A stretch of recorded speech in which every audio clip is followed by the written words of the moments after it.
Welcome back all you kings, queens, and in-betweens to another video here on the channel. This video is going to be a special should you watch video because we're going to be discussing the live action Netflix version of Yu Yu Hakusho. This live action version had 5 episodes and I'm going to discuss whether or not this continues the anime curse for live action adaptations, only briefly broken by One Piece, or if this does a good job at adapting the source material. Before I jump into spoilers, I am going to give my gut reaction after having just finished it, and that is that I actually enjoyed it. We can talk about how it was as an adaptation afterwards, but in terms of an enjoyable watching experience independent of its adaptation, I very much enjoyed it and I think you should watch it. The CGI didn't look the best at times, but it also looked really good at other times. The acting in both the original Japanese and the English dub were both really good. I thought they nailed the casting of pretty much all of the characters, and it was really cool to see some of my favorite moments in anime put onto the screen in live action. So if you're just looking for my simple thoughts without any of the in-depth discussion, I think you should watch this. Now we are going to hop into spoilers and discuss more of the specifics. From an adaptation standpoint, this show was a little weird because they essentially took about 66, 67 episodes of the original show and around 3 or 4 arcs and condensed them into 5 episodes, totaling about 4 hours of screen time.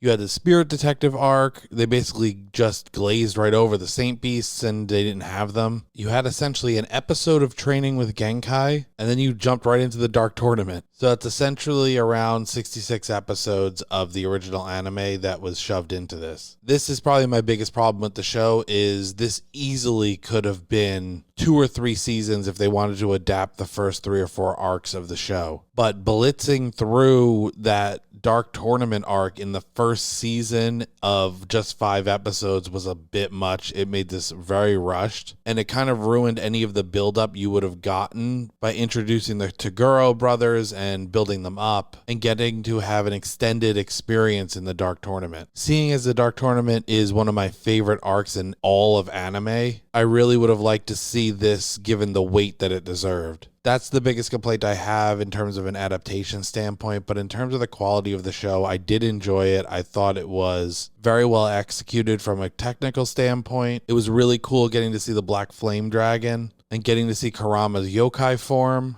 These were just really hyped moments that I was waiting to see, and I got to see them. So turning the whole condensing all of those episodes into 5 episodes thing into a positive, I did get to see a lot of the moments that I wanted to see. Who knows if this is going to get a second season or not. The fight scenes were cool. Toguro looked interesting when he went into his full powered form. I think they could have done a slightly better job on what he looked like, but he was impressive looking and intimidating, which was the biggest thing that they needed to get with him. I think they nailed his character about as well as they could have. And with a little cherry on top, getting to see the Koenma actor talk around the binky in his mouth for all 5 episodes was absolutely amazing in live action. So those are my thoughts. Let me know in the comments down below what your thoughts on the Yu Yu Hakusho adaptation is. Is this a Netflix win or a Netflix bust? Like the video if you like it, subscribe to the channel so you don't miss any of this content going forward, and ring that bell so you know what's up, and we'll catch you in the next one.